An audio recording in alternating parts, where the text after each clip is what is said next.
suis content quand ça jase de même, ça discute, ou d'arrêter le monde de parler. C'est bon signe. J'ai bien aimé aussi apprécier les chants. Ça correspondait en grande partie au message que je veux encore introduire.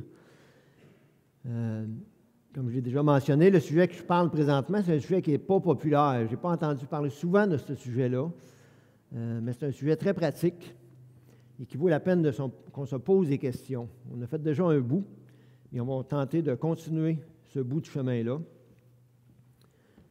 Fait qu'on va essayer d'y aller comme ça. La responsabilité du chrétien face à la pauvreté. On avait commencé déjà avec quelques messages. On est rendu au 4e message, d'accord? Bon sujet. Ça vaut la peine de s'arrêter, de réfléchir face à la pauvreté, particulièrement la pauvreté autour de nous. Pas nécessairement, oui, à l'intérieur de l'Église, mais à l'extérieur de l'Église. J'ai bien aimé cette image-là. Je la ramène encore. C'est un petit rappel pour se rappeler quoi? Souvent, les démunis, les gens sans abri, peu importe, je dis le mot pauvre, là, mais on pourrait dire bien d'autres termes. Peut-être les personnes handicapées, les gens mis de côté, peut-être la prostitution, les gens qui ont un problème avec l'alcool, la drogue, ou peu importe quoi. Les démunis, les pauvres, est-ce qu'on a tendance à se détourner de eux? Est-ce qu'on a tendance à ne pas les voir, à ne pas les regarder, encore moins de tenter de s'occuper d'eux? Est-ce que l'on doit aller vers les démunis? Première question. Deuxième question, comment on doit faire cela? Puis je remets encore ces deux questions-là parce qu'ils ont tendance à être collés ensemble. Mais j'aimerais ça qu'on ne regarde pas la deuxième question, qu'on regarde juste la première. On l'a déjà faite. Et pour la deuxième question, on essaiera de répondre un peu à la fin de l'étude. Est-ce que l'on doit aller vers les démunis? Première question. Qu'est-ce que la Bible dit à ce sujet-là? Et on a vu déjà certaines choses avec l'Ancien Testament. On a vu des choses aussi avec le Nouveau Testament.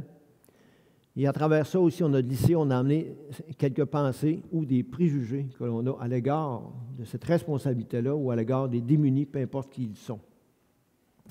4 raisons pour lesquelles on devrait s'engager au niveau des démunis, au niveau social. Première raison, à cause du caractère de Dieu, et on a regardé cela. Le caractère de Dieu est fondamental. Il a un cœur, il a une pensée, il a un intérêt vers les gens qui sont démunis, les gens qui subissent des injustices, les gens qui sont pauvres, les gens qui sont mal pris.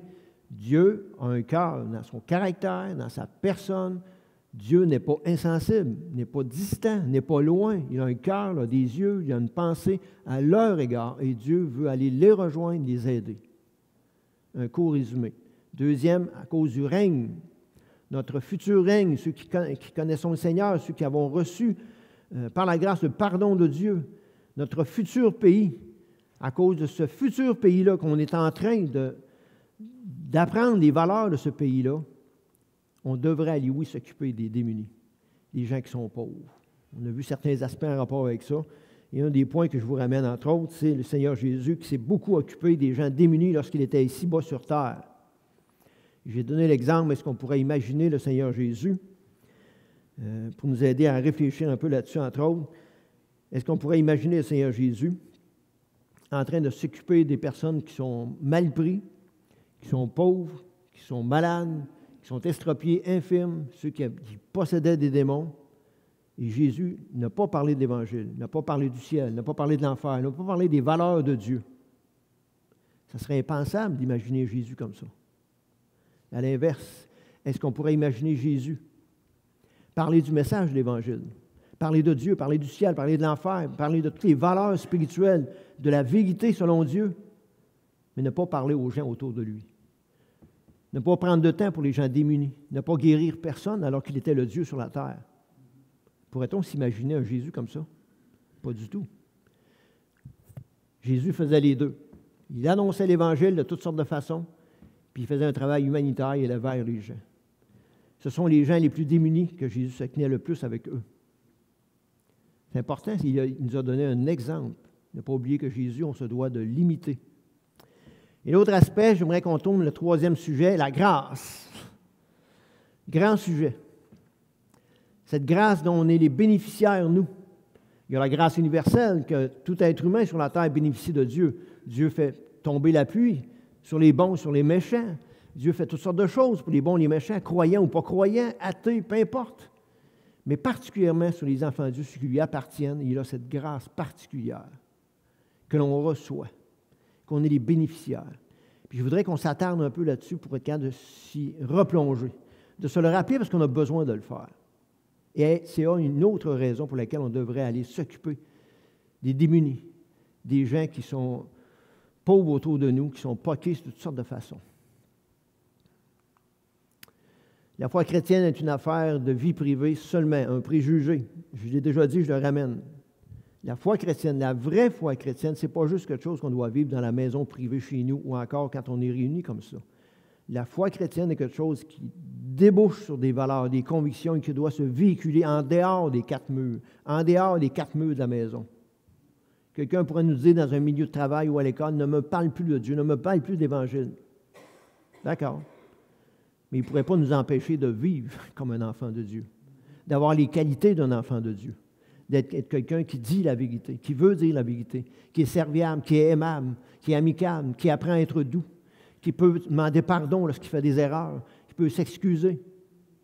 Les gens ne pourraient pas nous empêcher d'être des enfants de Dieu, d'être des chrétiens avec des valeurs chrétiennes. La Bible dit, d'un couvert à l'autre, j'ai mentionné, puis je voudrais le rappeler, d'un couvert à l'autre, que nous faisons, ce que nous faisons ou ne faisons pas révèle ce que nous croyons. Ça, c'est fondamental. En québécois, il y a une expression qui est utilisée comme ça, les bottines doivent suivre les babines. C'est basique, là. Mais quand on devient chrétien, c'est un peu ça. Et quand Dieu se convertit au Seigneur, quand on reçoit son pardon, alors on apprend c'est quoi d'être chrétien. On apprend les valeurs de Dieu. Puis là, notre vie change, nos pensées changent, nos convictions changent de plus en plus et ça devient de plus conforme. Tu sais. Ce que l'on fait, ce que l'on croit. De plus en ce que l'on croit, ce que l'on fait. Les bottines suivent de plus en plus les babines, puis ce qu'on apprend dans notre intelligence, qui est renouvelée. Voilà, en parlant de la grâce de Dieu, voilà un texte que j'ai choisi parce que c'est un texte quand même important et je trouve aussi que ça fait une bonne introduction. Dans Tite 2, 11 et 14, je pense que la plupart d'entre nous ont déjà lu ce texte-là et c'est un bon texte. Voici ce qu'il dit, titre. « Car la grâce de Dieu, source de salut pour tous les hommes, a été manifestée à travers le Seigneur Jésus et l'action qu'il a faite à la croix. Et cette grâce-là, elle nous enseigne. » Puis là, il va énumérer un paquet de choses, à renoncer à des choses, mais à faire des choses positives. Mais la grâce de Dieu, elle nous enseigne des choses. Elle n'est pas juste là pour nous donner un cadeau, goodbye la visite, on s'envoie avec un cadeau. La grâce de Dieu nous dit des choses. La grâce de Dieu nous enseigne des choses. Et c'est bon de se le rappeler, ça. C'est bon de se réenseigner des choses. Vous savez, quand on se convertit, quand on vient au Seigneur, on est tout zélé, enthousiaste. Pourquoi? Parce qu'on découvre des choses nouvelles. On apprend des choses nouvelles, puis on est « wow », tu sais. Mais sauf que quand, après un certain temps, des mois ou même des années, malheureusement, le cœur humain, en tant qu'humain et en tant que pécheur, on s'habitue aux choses de Dieu. On s'habitue même à la grâce de Dieu. On ne devrait pas, mais on s'habitue. Et c'est à nous, avec le Seigneur, avec l'aide du Saint-Esprit, à apprendre à ne pas s'habituer à cela, à ne pas amoindrir la valeur de cette grande grâce-là, avec ses multiples grâces, la grâce de Dieu. Et j'aimerais ça qu'on regarde un petit peu des aspects de la grâce de Dieu. Définition. Je le dis dans mes mots pour qu'on puisse comprendre, je l'ai déjà mentionné, mais on va tenter un peu de clarifier un peu plus pour revaloriser la grâce de Dieu. La définition de la grâce de Dieu. On pourrait la coller avec la grâce, avec la miséricorde. Deux choses. Et dans la Bible, les deux parfois sont collés ensemble, mêlés ensemble dans certains textes. Et parfois, dans la Bible, les deux sont séparés. D'un bord, le texte va parler de la miséricorde de Dieu et d'autre bord, parfois d'autres textes vont parler de la grâce de Dieu. La miséricorde de Dieu vient en premier. La miséricorde, ça nous dit que Dieu ne nous donne pas ce que l'on mériterait. Lorsque Dieu nous pardonne, lorsque Dieu prend tout ce qui nos péchés et qu'il le met sur Christ pour payer à notre place, alors il ne nous donne pas sa colère. Il ne nous donne pas ce qu'on mérite. Il ne nous donne pas le jugement du grand trône blanc. Il ne nous donne pas l'enfer. Tout ce qu'on mériterait, il ne nous le donne pas. C'est ça la miséricorde. Sans compter que dans une relation avec Dieu aussi, il ne nous donne pas ce qu'on mériterait à tous les jours, parce qu'on est désobéissant à tous les jours. La miséricorde de Dieu. Il y a un psaume qui dit à tous les 2 versets, « Car Dieu est miséricordieux, Dieu est miséricordieux, car Dieu n'a pas de fin, ça n'a pas de fin, ça n'a pas de fin. » Le psalmiste était encore ébahi par la miséricorde de Dieu à son égard ou à l'égard de son peuple. La grâce de Dieu. Alors là, c'est l'autre côté de la médaille. Non seulement Dieu veut nous pardonner, Dieu veut payer pour nous autres, ne pas qu'on se retrouve dans des lieux infernaux de l'enfer, mais en plus, il ne nous laisse pas juste là. Alors là, il va rajouter sur le tas. Puis là, il veut nous donner une participation à sa gloire. Il veut nous donner une relation avec lui. Il veut nous donner une vie avec lui. Vous savez, ces aspects-là, je les ai compris, pas le jour où je me suis converti. Le jour où je me suis converti, j'étais dans une pente de ski. Je descendais, puis j'ai crié au Seigneur. Le Seigneur a répondu. Mais c'est après, quand j'ai lu la Bible, quand j'ai écouté des enseignements, que j'ai compris ce que Dieu avait fait à ce moment-là dans ma vie par Jésus-Christ. Et la vie chrétienne, c'est un peu comme ça. Saisir la grâce de Dieu en rapport avec le salut. Un peu comme on le fait à la table des fermiers chrétiens. On a un cadeau qu'on veut donner aux gens. On explique pourquoi on donne le cadeau avec la leçon d'objet. Et parfois, quand il y a un bon contact, on peut aller plus loin dans la conversation, on dit aux gens, c'est comme l'objet que je te donne. Tu prends le cadeau si tu le veux, mais si tu ne le prends pas, tu ne l'auras pas. Il y a des gens qui ont payé pour ce cadeau-là. Moi, je te l'offre, je te le donne. Mais pas que tu l'aies. Il faut que tu le prennes. Et c'est la même chose pour la grâce de Dieu, le salut. On en parle aux gens, mais si les gens ne la prennent pas, ils ne peuvent pas l'avoir. Et quand on se convertit au Seigneur, c'est ça qu'on comprend. On se l'est fait parler, on se l'est fait expliquer, et là, on a saisi ça. Et Dieu nous a fait un cadeau. Et là, on arrive après, saisir l'après-salut. La grâce de Dieu après le salut. C'est grand, là. Et cette année encore, c'est arrivé une fois, un soir, que j'ai eu l'occasion de jaser avec 2 jeunes hommes. Quelqu'un avait commencé la conversation avec ces personnes-là pendant une vingtaine de minutes sortant. La personne est venue me voir pour aller parler avec eux. Et ensuite, la personne a été parler avec d'autres personnes et j'ai reparlé avec eux une quinzaine de minutes. Et là, on avait traversé les 5 couleurs. Là, on avait traversé le message de l'Évangile. On était traversé dans les bénédictions et les promesses après. Et là, j'étais libre. Ils étaient réceptifs et je leur parlais des bénédictions, les promesses que Dieu peut donner après. Et c'est bon de se les rappeler. Est-ce qu'on se les rappelle quand on se convertit, ce que l'on reçoit? Oui, c'est vrai qu'on reçoit le ciel, la garantie d'aller au ciel. Puis Dieu nous donne une garantie, le Saint-Esprit, le sceau du Saint-Esprit nous donne en nous.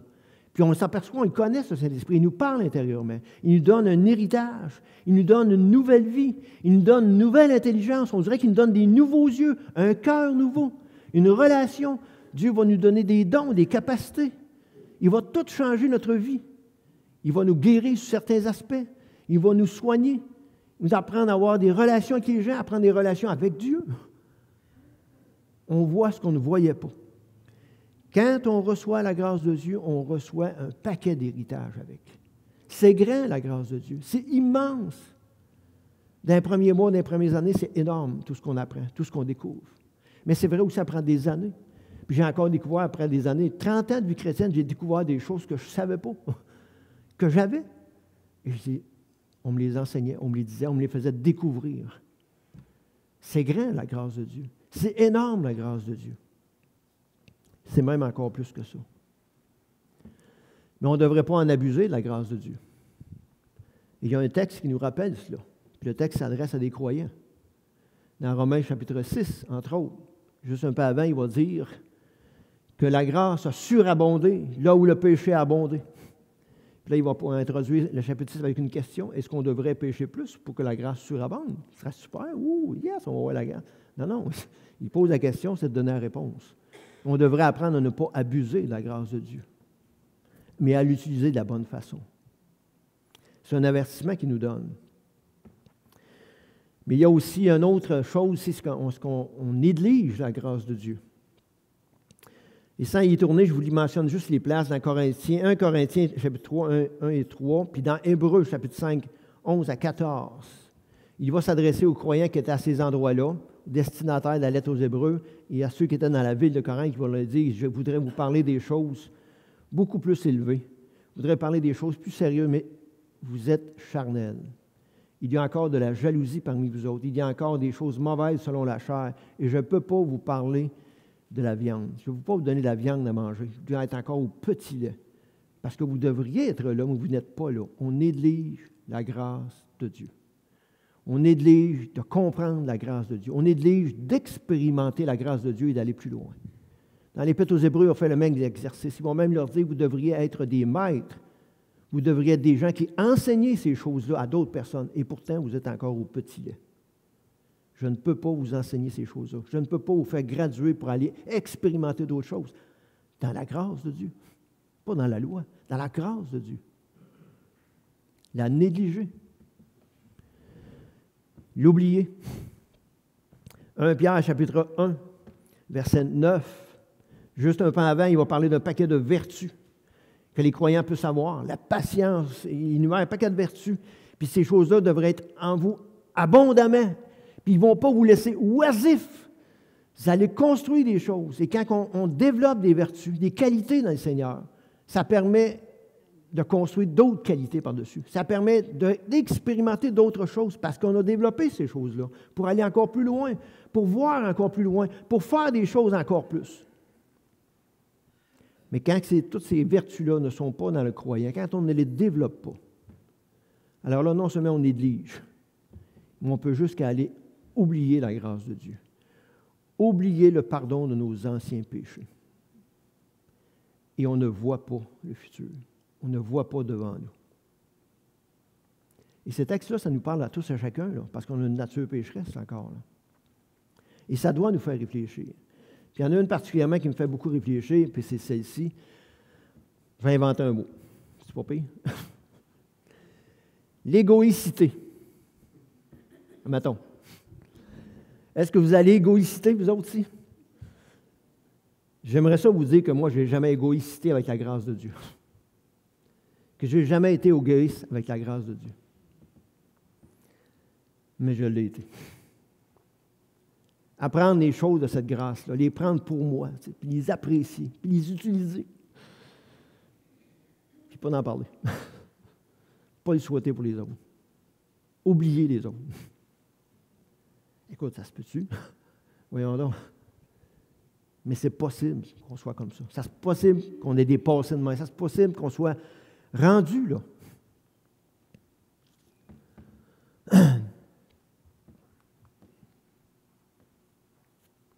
On va revenir tantôt, on regarde un texte, d'accord?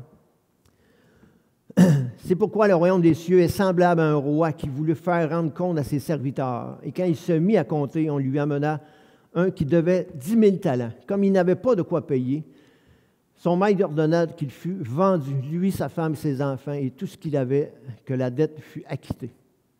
Alors là, il se passe quelque chose de particulier. C'est Jésus qui invente cette histoire-là.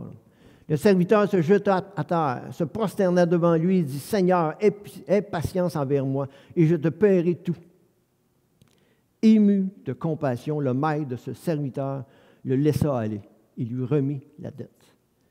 Et le chiffre qui est là, c'est énorme. C'est impossible qu'il rembourse ça. Là. Après qu'il fut sorti, ce serviteur rencontra un de ses compagnons qui lui devait 100 deniers. Il le saisit, l'étrangla en disant, « Paie ce que tu me dois. » Son compagnon se jeta par terre, le supplia, disant, « Aie patience envers moi, je te le paierai. » Mais l'autre ne voulut pas. Il alla le jeter en prison jusqu'à ce qu'il ait eu tout payé. Ses compagnons, ayant vu ce qui était arrivé, furent profondément attristés. Ils allaient raconter à leur maître tout ce qui s'était passé. Alors le maître fit appeler le serviteur et lui dit, « Méchant serviteur, je t'avais remis en entier ta dette parce que tu m'en avais supplié. Ne devais-tu pas aussi avoir pitié de ton compagnon, comme j'ai eu pitié de toi? » Et son maître irrité le livra au bourreau jusqu'à ce qu'il eût payé tout ce qu'il devait. C'est ainsi que mon Père céleste vous traitera si chacun de vous ne pardonne à son frère de tout son cœur. Et juste un peu avant, Pierre avait posé la question, combien de fois que devrais pardonner à mon frère? 7 fois, mettons. Attends, ça veut dire à l'infini.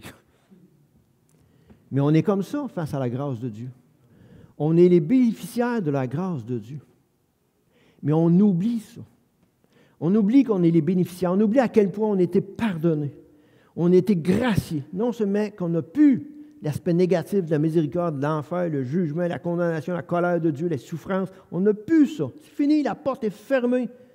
Clique, personne ne va la ouvrir. Mais on a tous les autres aspects de la bénédiction, de la gloire, des avantages avec Dieu, un héritage, co-héritier avec. On a tout ça. Mais on oublie ça. À un tel point qu'on n'en parle pas avec les autres. À un tel point, on ne le dit pas aux autres qui pourraient avoir ça aussi. On est presque des gens qui n'avons pas de cœur, comme lui. Alors lui qui devait...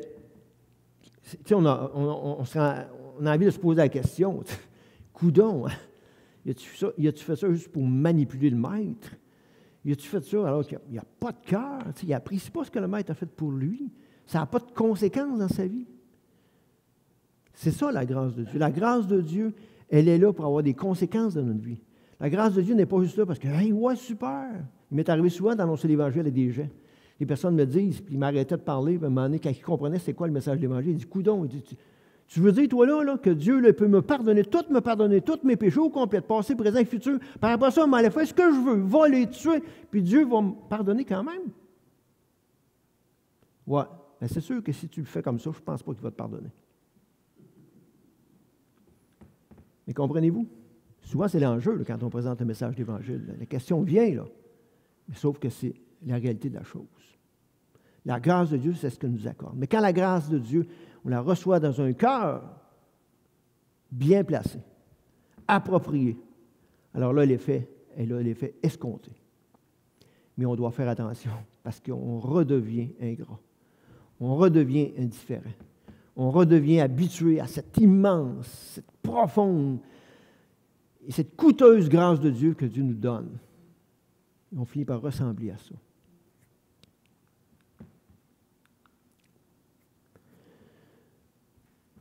Apprendre à exprimer la grâce de Dieu, apprendre à connaître la grâce de Dieu. La grâce de Dieu doit nous enseigner pour pouvoir l'exprimer pour les autres. Reproduire la grâce pour nous, par nous, autour de nous, tout en gardant l'équilibre de notre vie que Dieu nous a donné. Ça. Tout en gardant le message de l'Évangile, tout en gardant les valeurs de la vie chrétienne, tout en amoindrissant pas le message ni les valeurs de la vie chrétienne, mais en allant aider les gens démunis qui sont dans le besoin. En ayant un cœur, parce que Dieu nous fait grandir et grossir le cœur, comme le sien. Cette grâce nous chavire, comme Paul dirait, mon cœur s'est élargi pour vous, pour aller vers les gens démunis, des gens qui sont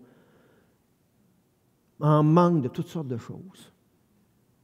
Et ça devrait nous emmener vers ça. La grâce nous enseigne à faire ce pas-là, à être tellement changé, transporté, rempli à un tel point qu'on peut aller vers les autres et leur faire connaître cette grâce-là qui est aussi disponible pour eux, s'ils le veulent. Redéfinir, je l'ai amené déjà, puis je le ramène encore, redéfinir le mot prochain.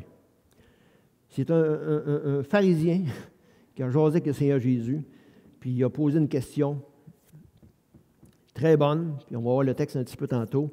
Il va citer 2 commandements, lui-même le pharisien. Tu aimeras le Seigneur ton Dieu de tout ton cœur, toute ton âme, toute ta pensée, de toute ta force. C'est le premier commandement. Déjà là, c'est tout un commandement. Et le deuxième commandement qui vient rejoindre tout le reste, tu aimeras ton prochain comme toi-même. Alors là, il y a 3 points principaux. Il y a Dieu, il y a moi ou nous, puis il y a le prochain. Et Jésus il avait le tour de répondre. Mais il connaissait les pharisiens. Il connaissait ce qu'il y avait dans leur tête et dans leur cœur. Puis il aurait pu te le ramasser, là. Moi, je l'aurais ramassé. Mon tweet, là, toi. Non, c'est pas ça qu'il va faire. Puis il est à vite, là. C'est sûr qu'il est à Dieu, là. Mais il invente une histoire. Puis là, il va confondre ce gars-là. Puis il a posé une bonne question, là. On va revenir un petit peu avec ça. Le docteur de la loi se leva et dit à Jésus, pour l'éprouver. Mais Jésus le savait, là. Maître, que dois-je faire pour hériter la vie éternelle? Hey, on aimerait ça que tout le monde nous pose des questions de même, hein? À la table des FCC, là, ou peu importe notre voisin, milieu de travail, école, hein? Super! Jésus lui dit, qu'est-ce qui est écrit dans la loi? Qui dis-tu? Puis il va donner une super réponse. Là. C'est lui qui dit ça. Là. Il répondit, tu aimeras le Seigneur ton Dieu, tout ton cœur, toute ton âme, toute ta force, toute ta pensée, et ton prochain comme toi-même. Il savait, il connaissait sa loi. Il savait que ces 2 commandements-là résumaient le reste de la loi. Tu as bien répondu, lui dit Jésus. Fais cela et tu vivras. Mais lui, voulant se justifier, dit à Jésus, je te pose une question de même, là. T'es un bon élève, là, tu sais. Mon prochain, c'est qui? Pourquoi qu'il pose la question? Pour éprouver encore. Mais Jésus les connaissait. Eux, ils cataloguaient les prochains. Ils savaient que c'était un commandement, qu'ils devaient aider le prochain. Mais ce n'était pas tout le monde qui était accessible à la catégorie prochain. Et là, Jésus va faire un discours, va inventer une parabole pour lui faire comprendre de quoi. Jésus reprit la parole et dit, un homme descendit de Jérusalem à Jéricho. Il tomba au milieu des brigands et le dépouillèrent. Le chargèrent de coups, ils s'en allèrent et le laissèrent pour demi-mort. C'est la parabole du bon samaritain. Un sacrificateur, n'oubliez pas, là, c'est un gars de la loi qui est en train de jaser avec lui, là. Un sacrificateur qui, par hasard, descendait par le même chemin, ayant vu cet homme, passa outre. C'est un homme religieux, vous savez, on veut parler, les Juifs, les pharisiens, les scribes, tu sais. Mais ça doit nous parler aussi. Parce qu'on peut devenir religieux aussi. Probablement qu'il était bien pressé. Un Lévite qui arriva aussi dans ce lieu-là, ayant vu, passa outre. Puis là, il va aborder autre chose. Mais un Samaritain. Il faut bien comprendre, j'ai déjà dit un peu l'autre fois, mais je le répète encore, les gens de Samarie, les Samaritains de cette région-là, Samarie, puis les gens d'Israël et de la Judée, ils n'étaient pas de chum ensemble. Là. Parce qu'eux, dans cette région-là, ils avaient fait des choses horribles, terribles dans le passé. Il s'était passé toutes sortes de choses. Puis ils étaient beaucoup haïs des Juifs. Ils étaient méprisés des Juifs. À un tel point qu'ils n'osaient même pas nommer le mot samaritain dans leur bouche pour ne pas se salir, se rendre impur. Écoute, c'est charrié pas à peu près, là. Mais ça va loin. Puis là, Jésus, il fait exprès, là. Mais un samaritain. Et oui, je te le répète encore, un samaritain. Comparé aux Lévites, comparé au sacrificateur. C'est moi qui le dis, là. Qui voyageait étant venu, fut ému de compassion lorsqu'il le vit. C'est ça la grâce de Dieu? C'est ça la bonté de Dieu? Puis Dieu aime l'ordre, là. Puis Dieu aime les choses cadrées, les choses droites, les choses justes. Mais la grâce de Dieu, elle surpasse ça. La bonté de Dieu, elle surpasse ça. La compassion de Dieu, elle surpasse ça. Puis la compassion, juste de la compassion, là, pas d'action, c'est juste des émotions. Mais de la compassion, selon Dieu, selon le cœur de Dieu, ça passe à l'action. Il fut ému de compassion lorsqu'il le vit. Lui, il l'a regardé. Vous vous souvenez les premières images que j'ai montrées tantôt? Hein? Lui, il l'a vu. Puis il l'a regardé. Là, il a fait des pas de plus. Il s'approcha. Il banda ses plaies. Et il versa de l'huile et du vin pour l'aider avec ses plaies. Ça faisait partie des remèdes à l'époque.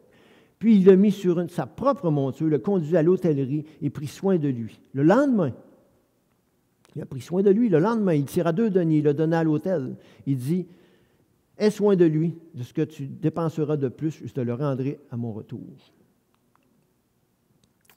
Et là, Jésus va poser une question. C'est une parabole qu'il a inventée. Il pose une question à celui qui parlait, là. Lequel de ces 3 te semble avoir été le prochain de celui qui a été tombé au milieu des brigands? Il ne dira même pas c'est le Samaritain. C'est quelque chose, hein? C'est celui qui a exercé la miséricorde envers lui. Puis là, le Seigneur Jésus, moi, je te l'aurais ramassé. Là. Mais mon tweet. Non. Regardez ce qu'il va dire. Ça, c'est étonnant. Puis ça doit nous parler, là. Jésus lui dit, va, toi, fais de même. Et dans le texte, si on se le rappelle bien, Jésus n'a pas mentionné que c'était un Juif qui était tombé. Jésus n'a pas mentionné que c'était quelqu'un qui croyait en Dieu. Jésus n'a pas mentionné non plus que c'était un chrétien. Jésus n'a pas mentionné que c'était une bonne personne ou une pas bonne personne. Jésus n'a rien mentionné. C'était un être humain, à moitié mort, sur le bord de la rue. Puis il y a quelqu'un qui était prendre soin. Mais très souvent, eux, ils cataloguaient les gens. Et très souvent, nous, on peut faire la même chose. Puis je le dis parce que moi, je suis comme ça aussi de nature. J'apprends à ne pas faire ça. J'apprends à changer ça. Mais on se doit. Ce n'est pas naturel en nous autres. On est des religieux naturels. On est des racistes naturels. On est bien avec ceux qui nous ressemblent. On est bien avec les miens, les nôtres. Mais avec des pas nôtres, des différents, des autres. On a-tu de la misère? C'est sûr qu'on a de la misère. Et Dieu veut qu'on passe à travers, avec son aide, avec le Saint-Esprit, avec ses capacités, qu'on passe par-dessus ces obstacles-là. Parce que Dieu considère les êtres humains égaux. Parce que n'importe quel être humain est fait à l'image de Dieu. Et n'importe quel être humain a droit au bénéfice de la grâce de Dieu. Pas juste pour l'Évangile, mais au bénéfice de la grâce de Dieu, aux soins, aux bons soins de Dieu à travers un enfant de Dieu. Pas amener des bons soins à une personne à condition qu'il accepte l'Évangile. Non, non, non. Même si tu n'acceptes pas, m'a donné des bons soins. M'a prendre soin de toi. Est-ce que Dieu nous dit ça? Est-ce que Dieu nous parle de ça? Est-ce que Jésus, est-ce qu'il est venu, ce qu'il faisait ça? Et la Bible nous dit qu'on doit imiter Christ. La Bible dit qu'on est le corps de Christ. Christ est encore sur terre, par son Église, son corps. Il veut aller en action.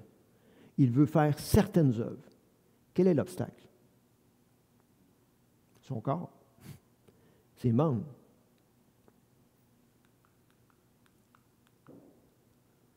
« 1 Corinthiens 8, 9. Car vous connaissez la grâce de notre Seigneur Jésus, qui pour vous s'est fait pauvre, de riche qu'il était, afin que par sa pauvreté vous fussiez enrichis. » C'est un verset fort, là, très fort, à ne pas oublier.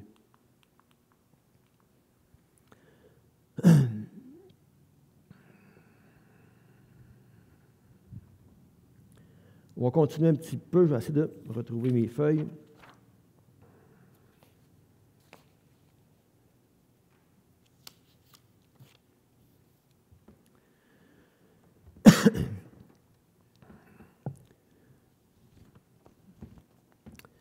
Exercer la grâce de Dieu à l'égard des autres. Reproduire la grâce pour nous, mais vers les autres. Dieu s'emploie à restaurer des êtres humains partout sur la terre. Et il veut passer par ses enfants. La Bible nous dit qu'on doit aller vers les gens. La Bible nous dit qu'on doit accueillir les gens. La Bible nous dit ça parce que Christ est venu vers nous. Parce que Christ nous a accueillis pour sa gloire. Et on se doit de faire la même chose. De le faire pour les gens ici-bas sur terre. Et de le faire après aussi, qu'ils auront accepté l'aide qu'on leur donne. Se rappeler que Dieu nous a accueillis, se rappeler que Dieu nous accueille encore. Se rappeler qu'un jour dans le ciel, Dieu va nous accueillir, nous recevoir, et qu'un jour, il va nous garder encore accueillis. 100 ans après qu'on va être rendu dans le ciel, il ne va pas se tanner de nous autres et nous dire « Hey, là, c'est assez, là. Quoi, il sort du ciel, là. Va-t'en. » Non, pas plus aujourd'hui. Et nous, est-ce qu'on devrait reproduire ça à l'égard des gens autour de nous? Poser la question, c'est d'y répondre.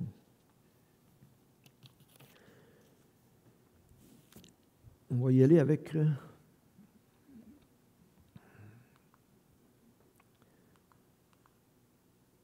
OK.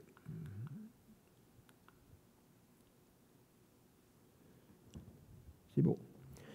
En tout cas, je l'ai loin perdu, mais peut-être qu'on va y revenir. Je vous présente un topo un peu.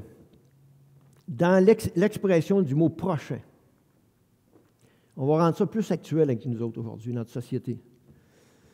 Qui est-ce qu'on pourrait cataloguer dans l'idée du prochain? Dans la catégorie du mot « prochain ». Je vous donne un exemple. Vous savez, il y a beaucoup de gens dans la Bible, dans l'Ancien Testament et le Nouveau Testament, que peut-être sont les pharisiens, et peut-être même certains de nos valeurs à nous, peut-être qu'ils n'auraient pas fité dans l'expression « prochain » pour aller les aider. Parce qu'il y a des hommes de Dieu, des femmes de Dieu qui n'étaient pas trop recommandables parfois. Vous savez, il y a des gens qui étaient des ivrognes, il y a des gens qui ont été des meurtriers, il y a des gens qui ont été des abuseurs, il y a des gens qui ont été des lâches, il y a des gens qui ont été... Pierre, est un lâche, puis il a renié le Seigneur Jésus. L'apôtre Paul a persécuté l'Église. Il y a des gens là, qui n'étaient pas dignes d'être appelés des prochains, qu'on prenne soin de notre prochain. Mais Dieu nous dit de prendre soin de notre prochain. Il y a aussi des personnes, des croyants dans l'Église, dans lesquels on est, dans nos églises, qu'on catalogue comme étant des prochains qu'on devrait prendre à aider. Et parfois, ça peut être difficile d'aider nos prochains, même dans l'Église. Il y en a qui n'ont pas toujours un bon caractère, une bonne personnalité, peu importe quoi, là. Mais Dieu nous demande d'aimer notre prochain, et d'une façon pratique, d'apprendre à aimer notre prochain. Ce n'est pas de la magie, là. Ce n'est pas parce qu'on se convertit que tout devient facile. Non, on doit apprendre à développer ça. Un pas à la fois, une étape à la fois, une connaissance à la fois, un changement, une transformation à la fois. Puis Dieu va même faire une autre étape aussi, le prochain, une autre catégorie qui rentre dans l'idée des prochains, bien, c'est ceux qui peut-être ont délaissé l'Évangile, qui ont délaissé l'Église, qui se sont éloignés et qui reviennent. Est-ce qu'on doit les traiter comme des prochains? Prendre soin d'eux, les accueillir, leur parler, les aider, peut-être même financièrement. Est-ce qu'ils rentrent dans cette catégorie-là? Quand quelqu'un revient une fois. Quand quelqu'un revient pour une deuxième fois. Quand quelqu'un revient pour une troisième fois. Et j'ai déjà connu des gens pour une quatrième fois. Qu'est-ce que Dieu pense de ça? Dans sa grâce, qu'est-ce qu'il fait? Non, c'est beau. Tu vas sécher. Ça. Il n'est pas de même, notre Dieu. Mais on a-tu besoin de se le rappeler? On a-tu besoin de se le rappeler? Et nous, on doit devenir des copies de lui. On se doit d'accueillir, de faire grâce à ces gens-là, apprendre à faire grâce, d'avoir de la bonté comme que Dieu, comme que Christ a de la bonté, a eu de la bonté pour nous et qu'il en a encore de la bonté. Parce que souvent, on perd de vue là, que Dieu nous pardonne, que Dieu est gracieux à tous les jours avec nous autres. Là. On perd de ça de vue. Là. On pense que nous autres, on est rendu à un niveau, puis « Yes, sir, je flotte. » Non. C'est parce que tes yeux sont à moitié fermés. Là. Tu ne vois pas clair. Là. Demande au Seigneur qui rouvre les lumières, et tu vas voir clair. À tous les jours, on a besoin. À tous les jours, on a besoin. De la grâce de Dieu, du pardon de Dieu. Raison de plus pour les non-croyants. Raison de plus pour les gens dehors. Est-ce qu'ils ont besoin de la grâce de Dieu? Est-ce qu'on doit manifester la grâce de Dieu? Est-ce qu'on doit les accueillir? Est-ce qu'on doit aller vers les gens? Est-ce qu'on doit prendre soin d'eux? Est-ce que Dieu peut passer par nous pour aller vers eux? Est-ce qu'on doit laisser cet espace, ce tuyau vide, et c'est Dieu passer à travers les membres que l'on est pour aller vers ces gens-là, les démunis, et prendre soin d'eux, leur manifester en action la grâce de Dieu, pour réussir peut-être à leur manifester le message de la grâce de Dieu. Un peu comme ils le font à Haïti, mais pourrait-on le faire ici autour? Puis il y en a des gens dans le besoin. C'est juste parce qu'on ne les voit pas. Peut-être parce que les circonstances nous font détourner. Parce qu'on ne prend pas le temps de le faire. On ne prend pas le temps d'aller voir. Et c'est fatigant, ça, je vous le dis, c'est fatigant.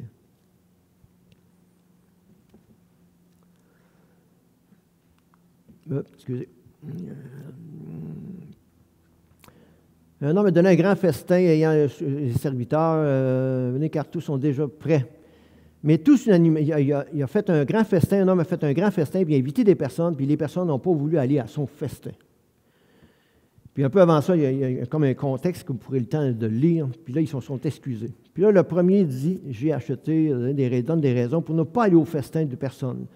Le serviteur retourne rapporter ces choses à son maître, alors le maître de la maison, irrité, dit à son serviteur, regardez bien ce qu'il fait.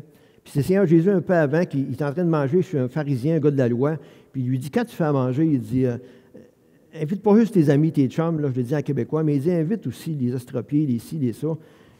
Puis là, il lui dit ça directement. Puis là, un peu plus tard dans la conversation, quelqu'un lui pose une question, heureux celui qui va au souper des noces en haut, là, tu sais.